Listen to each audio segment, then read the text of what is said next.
ये गालियां क्यों बकी गई? अगर आपको लगता था इनका इस्तेमाल हो सकता है और राजनीतिक तौर पर हो सकता है, तो क्यों आपने रिजवी को नहीं रोका? क्यों आपने उसको नहीं टोका? क्यों आपने उसको मंच पे जाने दिया? क्यों आपने उसको माइक पर बोलने दिया? क्यों उसने गंदी गंदी गलीज गालियां बकी प्रधानमंत्री जी की माता को लेकर? हलफनामा दिया नहीं था। क्यों नहीं दिया हलफनामा?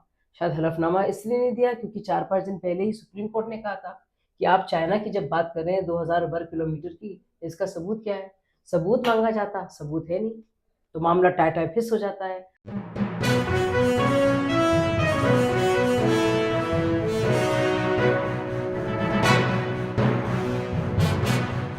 नमस्कार, मैं अनीता चौधरी। देखिए, बिहार का चुनाव नजदीक आते जा रहा है और जो राहुल गांधी की वोट अधिकार यात्रा थी वो भी 1 तारीख को समाप्त हो गई है। लेकिन इस वोट अधिकार यात्रा के दौरान न जाने ऐसी कितनी ही बार मौका मिला जब राहुल गांधी कभी पीएम को तो कभी बीजेपी को गाली देते हुए नजर आए। हद तो तब हो गई जब राहुल गांधी की रैली के मंच से प्रधानमंत्री मोदी की माताजी के लिए, स्वर्गीय माताजी के लिए अपशब्दों का इस्तेमाल किया गया। हमारे साथ बात करने के लिए साजिया इल्मी है। ये वोट अधिकार रैली वोटों के अधिकार की मांग के लिए थी या पीएम को गाली देने के लिए थी? क्या लगता है आपको? देखिए, ये जो नवाबी मानसिकता है, ये साफ इसका प्रमाण साफ से तौर से है कि किस तरह से प्रधानमंत्री जी की स्वर्गवासी माँ को भी इस घसीटा जाएगा इस राजनीतिक दलदल में। और अब देखिए कितनी भद्दी गालियाँ, कितने बुरे बुरे शब्दों का इस्तेमाल हुआ है कांग्रेस के मंच पर। कांग्रेस के मंच से माइक लेकर बाकायदा रिजवी नाम का एक शख्स इतनी गंदी बेहुदा बातें करता है, और उस महिला के बारे में जो प्रधानमंत्री जी की माँ है, जो दुनिया में नहीं है, जिनका राजनीति से कोई वास्ता नहीं था। ये बहुत तकलीफदेह है। और आपने देखा होगा प्रधानमंत्री जी की आंखें नम हो गई थी, उनकी आवाज़ में पीड़ा थी, और जो लोग थे आपने देखा किस तरह से वो सुन रहे थे और कितना उनको तकलीफ हुई है। तो देखिए किसी भी माँ के बारे में इतने भद्दे शब्द इस्तेमाल करना, गाली गलौज करना, अपमान करना, इस तरह से जलील करना और निरादर करना कोई भी बर्दाश्त नहीं करेगा। चाहे वो बात हो बिहार की या पूरे देश की, ये सिर्फ इलेक्शन की बात नहीं है।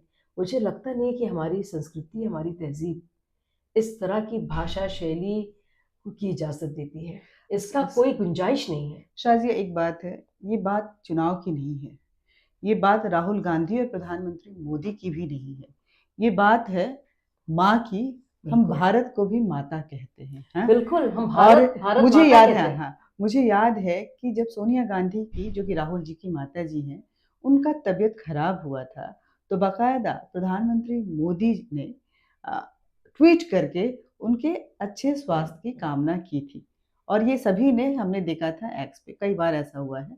लेकिन ये मौका मिला नहीं कि एक रिजवी नाम के व्यक्ति से गाली दिया वो या दिलवाया गया, ये अलग मसला है। लेकिन जब वो गाली की बात सामने आई तो हमने नहीं देखा कि राहुल गांधी ने खुलकर उसकी शिकायत भी की। माफी तो आप लोग मांग रहे हैं, अभी तक माफी की तो बात दूर है। मतलब इस पूरे एटीट्यूड को किस तरह से लिया जाना चाहिए कि किसका अपमान है? देखिए, ये एक नवाबी वाकई मानसिकता है। सत्ता मेरा जन्म से अधिकार है और ये मैं लेके रहूंगा, और उसके लिए मैं किसी की माँ को भी जलील करूं, उनका नाम भी घसीटूं।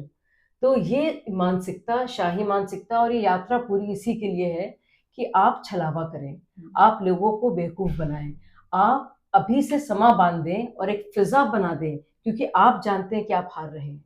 तो पहले से उसकी तैयारी कर लें, और इसके लिए आप किसी की माँ का भी इस्तेमाल करें, वो भी जो स्वर्गवासी है, जिसका लेना देना राजनीति से नहीं है। और प्रधानमंत्री जी ने बाकायदा सोनिया जी की तबीयत खराब होने पर एक बहुत ही अच्छा, करुणा से भरा एक संदेश दिया था, और उनके स्वास्थ्य के लिए प्रार्थना की थी, बाकायदा और लिखित तौर पे दी थी। तो मुझे लगता है इस तरह की शालीनता, व्यावहारिकता रखनी चाहिए। ये तो हद हो गई है। एक मतलब एक एक सीमा को लांघ दिया गया है इसमें, और ये मुद्दा बना रहेगा। अभी आरजेडी की तरफ से बयान आया है कि माँ के नाम पर वोट लिया जा रहा है।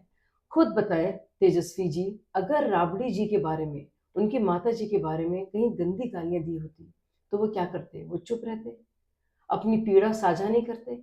तो ये खुद सोचना चाहिए उनको कि अभी भी माफीनामा तो दूर, चोरी और सीनाजोरी हो रही है। आप लोग अभी कहीं कहीं तेजस्वी नाचते हुए नजर आते हैं, राहुल गांधी गला फाड़ फाड़ कर रैलीज कर रहे हैं। उनको एक जरा सा एक क्षण नहीं उनको मिला माफी मांगने के लिए, और ये कोई माफ नहीं करेगा। लेकिन वो बोल ये रहे हैं कि मैं जनता तो उनको माफ नहीं करेगी, पूरा हिसाब किताब लेके रहेगी। वो तो बोल रहे मैं मंच पे नहीं था और मैं इसमें क्या करता। तेजस्वी आप माफी की मांग कर रहे हैं, इसके लिए कल बिहार बंद का भी एनडीए की तरफ से बुधवार को 4 तारीख को ऐलान किया गया है।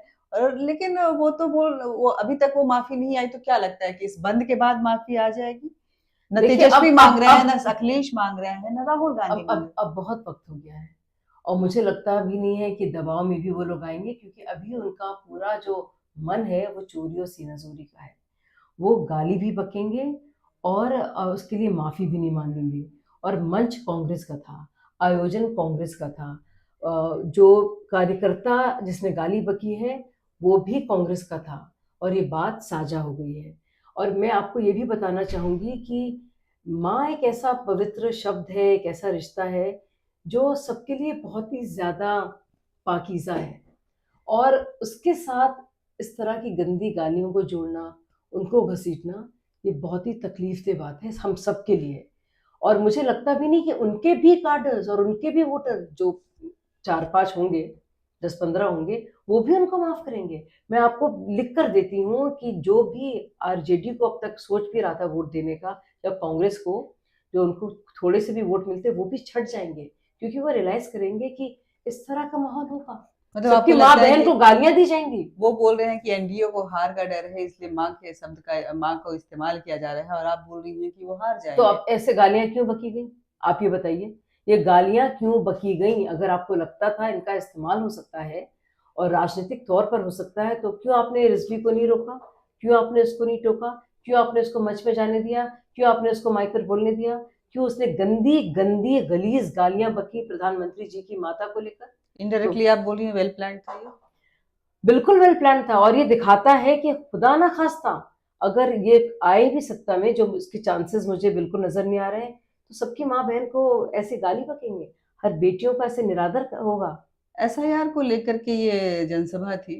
एसआईआर को लेकर के राहुल गांधी ने बहुत सारे ऐसे ऐसे नाम उजागर किए, जो उन्होंने बोला कि इलेक्शन कमीशन की तरफ से ये गलती हुई है और ये प्रोपेगेंडा है। देखिए, उन्होंने कुछ नामों का जिक्र किया है और ये दावे पेश किए हैं, लेकिन अगले ही दिन चाहे वो मिंटो देवी हो, सुबोध कुमार हो या अमन हो, तीनों के ना सिर्फ नाम पाए गए, उनके पूरे परिवार के नाम पाए गए।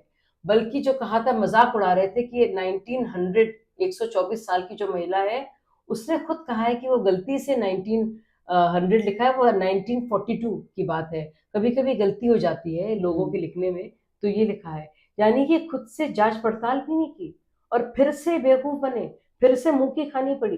पिछली बार उन्होंने जिन लोगों का नाम लिया था माधेपुरा से जो थे, मुंह की खानी पड़ी थी, हलफनामा दिया नहीं था। क्यों नहीं दिया हलफनामा?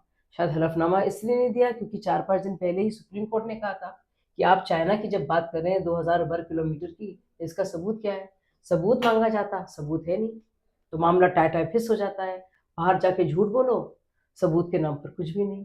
एक कब तक ये झूठ और छलावा चलेगा? आपको लगता है कि बिहार का कोई भी बिहार वासी, कोई भी हो, कोई भी बाशिंदा हो, वो बर्दाश्त करेगा? या बिल्कुल खुला खेल फर्रुखाबादी, खुले में आप बेवकूफ बना रहे हैं। एक वोटर आईडी कार्ड इशू जो है कांग्रेस के अंदर भी मुद्दा बन के नजर आ रहा है, जिसको बीजेपी उठा रही है। ये एक नहीं है, मैं आपको बता दूं, तेजस्वी यादव प्रेस कॉन्फ्रेंस कर रहे हैं कि भाई मेरा नाम नहीं है, अगले ही कुछ क्षणों में पोल खोल, उनके एपिक 2 कार्ड निकलते हैं, वोटर आईडी मिलते हैं उनके। यही नहीं, पवन खेरा मीडिया हेड है इनके, उनके 2-2 वोटर आईडी पाए जाते हैं, उसके लिए भी इलेक्शन कमीशन को ब्लेम करते हैं। अब उनकी जो पत्नी है, धर्म पत्नी, जो खैरताबाद तेलंगाना से जिनको टिकट में मिला था, उनके भी 2 एपिक कार्ड्स मिलते हैं, 2-2 वोटर आईडी उनके हैं। एक खैरताबाद तेलंगाना जहां से वो लड़ी थी 2023 में, एक 2025 का नई दिल्ली। ये कैसे संभव है? अच्छा, बड़ा खोजी पत्रकार जाग जाता है राहुल जी का, जब आम लोगों की बात होती है, जिनका नाम आप सार्वजनिक करते हैं, जिनको आप बदनाम करते हैं। लेकिन आपका खोजी पत्रकार क्या हो जाता है? भाग जाता है, गुमसुम हो जाता है, या फरार हो जाता है, जब आपकी ही पार्टी के नजदीकियों के और सीनियर लीडर्स के दो तो ईपीआईसी कार्ड मिलते हैं, और उनकी पत्नी के भी, जो भी नेता है, क्योंकि वो इलेक्शन लड़ी है। मतलब ये बहुत ही शर्मनाक है। अंतिम सवाल है, माँ का मुद्दा कितना भारी पड़ने वाला है इंडी गठबंधन पे? देखिए, एक तो तरफ तो झूठों का सैलाब है, फर्जीवाड़ों का सैलाब है, और उसकी बाढ़ है, आप समझिए। दूसरी तरफ प्रधानमंत्री जी के आंसू हैं, और मुझे लगता है सबने महसूस की वो पीड़ा, और इसका हिसाब जरूर बिहार की जनता मांगेगी, और इतने आसानी से भूलेगी नहीं। कि जिस तरह के लोग इस तरह की बातें करते हैं और किसी के माँ को भी नहीं छोड़ते हैं, राजनीतिक दलदल में, कीचड़ में घसीटते हैं स्वर्गवासी माँ को, वो कैसे लोग हैं। और उसके लिए माफी तक नहीं मांगते, शर्मसार नहीं होते, एक शब्द नहीं निकलता, और होठ उनके सिल जाते हैं। बहुत बहुत शुक्रिया आपका। देखिए, चुनाव में जुबानी जंग जायज़ है, लेकिन ये जुबानी जंग जब बदजुबानी में बदल जाता है और आपकी माँ बहनों तक पहुंच जाता है, खासकर देश के प्रधानमंत्री जो पूरे विश्व में कहीं ना कहीं भारत के लिए रिप्रेजेंटेटिव होते हैं, अगर उनकी माँ को कोई अपशब्दों के साथ उनका उल्लेख करता है या कुछ बोलता है, तो कहीं ना कहीं ये पूरे देश का भी अपमान माना जा सकता है। ये मुद्दा कितना भारी पड़ने वाला है वो देखना होगा। बिहार का चुनावी माहौल है, और चुनावी माहौल में गालियों का ये दौर राजनीति के स्तर को और आगे कितना गिराएगा, ये भी देखने लायक रहेगा। जय हिंद।